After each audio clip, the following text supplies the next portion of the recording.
जंगल के दो सबसे खतरनाक शिकारी जानवर, एक तरफ जंगल का राजा कहलाने वाला शेर तो दूसरी तरफ लोन वॉरियर टाइगर। दोनों की ताकत और रुतबे के आगे पूरा जंगल सिर झुकाता है।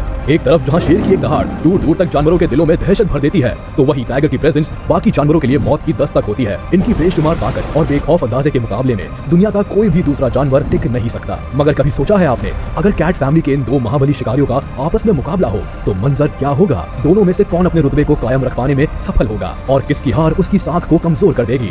आज के इस वीडियो में हम बहुत करीब से ये जानने की कोशिश करेंगे कि जब एक शेर और एक बाघ आपस में भिड़ेंगे तो जीत किसकी होगी। आप अपनी सीट से चिपक कर बैठ जाइए, ये वीडियो आपके रोंगटे खड़े कर देने वाला है। सबसे पहले बात करते हैं जंगल के बादशाह शेर की। जरा इसका अंदाज देखिए, ये किसी भी मामले में किसी राजा से कम नहीं लगता और इसकी गर्दन के आसपास बालों का ये गुच्छा इसे और भी ज्यादा खूबसूरत बनाता है। इस दुनिया में मेनली दो तरह के शेर पाए जाते हैं, एशियाटिक लायंस और अफ्रीकन लायंस। एशियाटिक लायंस तो खैर अब बस भारत के गुजरात में गिर फॉरेस्ट नेशनल पार्क में ही पाए जाते हैं। अफ्रीकन लायन एशियाटिक लायन की तुलना में ज्यादा ताकतवर और खतरनाक होते हैं। अगर इनके वेट की तुलना की जाए तो एशियाटिक लायंस का वजन होता है करीब 190 किलो के आसपास, वही अफ्रीकन लायन करीब 200 से 210 किलो तक वजनी होते हैं। हाइट की बात की जाए तो एशियाटिक लायंस करीब 3.5 फीट ऊंचे होते हैं, तो वही अफ्रीकन लायंस 4 फीट तक ऊंचे होते हैं। और अगर लेंथ का कंपैरिजन किया जाए तो एशियाटिक लायंस की लेंथ होती है करीब 8 फीट के आसपास, वही अफ्रीकन लायंस करीब 10 फीट लंबे होते हैं। यानी वेट, हाइट और लेंथ सभी में अफ्रीकन लायन ही आगे है। ऐसे में मुझे लगता है हमें टाइगर के खिलाफ मैदान में अफ्रीकन लायन को ही उतारना चाहिए। टाइगर कैट फैमिली में सबसे बड़ा शिकारी टाइगर ही है। ये जानवर अक्सर अपनी पूरी जिंदगी अकेले ही गुजारता है और अपने एरिया में किसी और टाइगर की प्रेजेंस बर्दाश्त नहीं करता। टाइगर एशिया के जंगलों में ही पाए जाते हैं और इंडिया, इंडोनेशिया, सुमात्रा,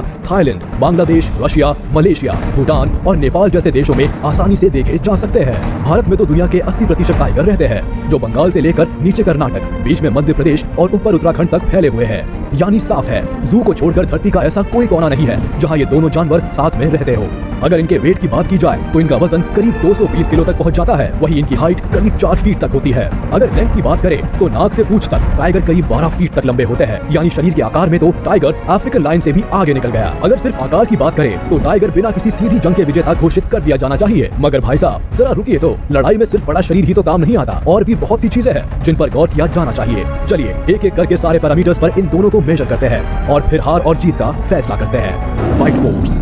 वक्त शिकार का हो या बात लड़ाई के मैदान की हो, किसी भी शिकारी जानवर के लिए जबड़े की पकड़ और उसकी मजबूती बहुत मायने रखती है, ताकि वो शिकार या फिर दुश्मन की गर्दन को मरोड़ सके। अगर शेर के बाइट फोर्स की बात की जाए तो ये होता है करीब 650 PSI, वही अगर टाइगर के बाइट फोर्स की बात की जाए तो ये करीब पहुंच जाता है 1050 PSI तक, यानी लगभग दुगना। यानी एक बात तो साफ है कि अगर कहीं शेर की गर्दन टाइगर के जबड़े में फंस गई तो राजा साहब की तो इस दुनिया से छुट्टी ही हो जाएगी। मगर शेर को जंगल का राजा ऐसे तो कहते नहीं, उनकी गर्दन के आसपास के ये जबराले बाल उनकी गर्दन की बराबर रक्षा करते हैं। टाइगर के लिए गर्दन पर पकड़ बनाना इतना आसान भी नहीं होगा। Power of claw and teeth. किसी भी शिकारी जानवर के लिए लड़ाई में इस्तेमाल किए जाने वाले ये दो सबसे मेन हथियार होते हैं, क्लॉ एंड टीथ। ये ही वो हथियार है जिसकी मदद से शिकारी अपने शिकार की चीर फाड़ करते हैं और उसे नोच डालते हैं। अगर शेर के पंजों की लंबाई की बात की जाए तो वो करीब 1.5 इंच लंबे होते हैं, वही अगर टाइगर के पंजों की बात करें तो इनके पंजे करीब 4 इंच तक लंबे होते हैं। यानी कि पंजों की साइज में भी टाइगर भाई साहब राजा साहब से आगे निकल गए। अब अगर टीथ यानी दांतों की बात की जाए तो शेर के आगे वाले सबसे लंबे दांत करीब 2.5 इंच के आसपास होते हैं, वही टाइगर के सबसे लंबे दांत 3 इंच के आसपास होते हैं। यानी टाइगर यहाँ भी बाजी मार ले गया।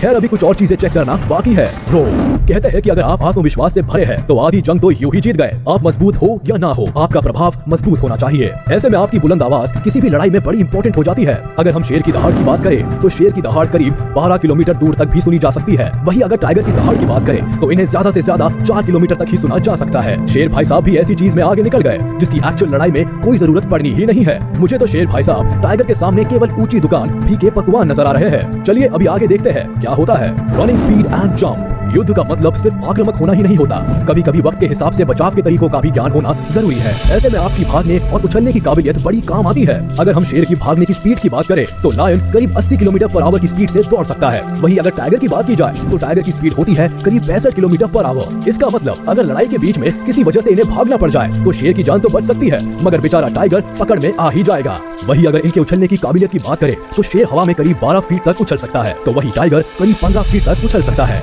यानी शेर यहाँ भी मात खा गया।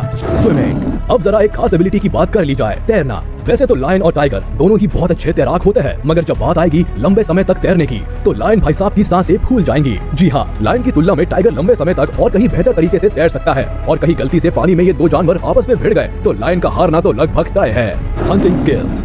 अब बात करते हैं इनके शिकार करने के तरीके पर। शेर अक्सर झुंड में रहते हैं और पूरी प्लानिंग के साथ शिकार पर हमला करते हैं। इनके झुंड को प्राइड कहा जाता है और एक प्राइड में करीब 8 से 10 मेंबर्स होते हैं। प्राइड में ज्यादातर शेरनियां ही होती है और शेर केवल एक ही होता है। ज्यादातर तो शेरनियां ही शिकार करती है। बच्चों की देखभाल और खाने का बंदोबस्त करने का जिम्मा शेरनियों का ही होता है। शेर केवल अपने एरिया की और अपने परिवार, अपनी प्राइड की रक्षा करता है। ये ज्यादातर वक्त सोने में ही बिताता है और कभी कभी जरूरत पड़ने पर ही शिकार करने के लिए मैदान में उतरता है। मगर अगर टाइगर की बात की जाए तो टाइगर हमेशा अकेले ही रहना पसंद करते हैं। केवल मीटिंग के वक्त ही कुछ दिन किसी बाघिन के साथ गुजारते हैं और बच्चे पैदा होने के बाद वापस चले जाते हैं। बाघिन अकेले ही अपने बच्चों की देखभाल करती है। बच्चों को बड़ा करने के बाद और उन्हें शिकार करना सिखाने के बाद इन बच्चों को भी अकेले ही रहना पड़ता है। टाइगर अकेले ही अपना शिकार करते हैं। उन्हें शिकार करने के लिए किसी की जरूरत नहीं होती। ये अपनी प्लानिंग खुद बनाते हैं और खुद ही उसे एग्जीक्यूट भी करते हैं। ऐसे में इनकी हंटिंग स्किल्स लायन के मुकाबले में कहीं बेहतर होती है। तो इतनी सब बातें जानने समझने के बाद हम इस नतीजे पर बड़े आराम से आ सकते हैं कि शेर और टाइगर अगर आपस में भिड़े तो टाइगर के जीतने के फुल चांसेस है। वही जंगल का राजा पूरी तरह से हार जाएगा। चाहे बात वजन की हो, हाइट की हो, लेंथ की हो, बाइट फोर्स की हो, पंजे और दांतों की ताकत की हो, स्विमिंग, जंपिंग या हंटिंग स्किल्स की हो, सभी मामलों में शेर टाइगर के सामने दूध पीता बच्चा नजर आता है। अगर इन दोनों को अकेले एक दूसरे के सामने खड़ा कर दिया जाए तो शेर को अपनी बादशाहत बचाने के लाले पड़ जाएंगे। मगर अब सवाल उठता है कि अगर टाइगर लायन के मुकाबले कहीं ज्यादा बड़ा है, ताकतवर है, चालाक है, बेहतर शिकारी है और उससे भी बड़ी बात शेर को हराने की पूरी काबिलियत रखता है, तो फिर लोग शेर को ही जंगल का राजा क्यों मानते हैं? टाइगर को क्यों नहीं? सही मायने में तो टाइगर को जंगल का राजा होना चाहिए। दरअसल अगर हम इंडिविजुअल जानवर की बात करेंगे तो जाहिर सी बात है शेर कमजोर पड़ जाएगा। मगर शेर की सबसे बड़ी ताकत उसका शरीर या उसकी स्किल्स नहीं, उसका परिवार है। आप भले कितने ही मजबूत हैं, मगर अगर आप अकेले हैं तो आप कमजोर हैं। शेर परिवार के साथ रहता है और इसलिए वो जंगल की बादशाहत का हकदार है।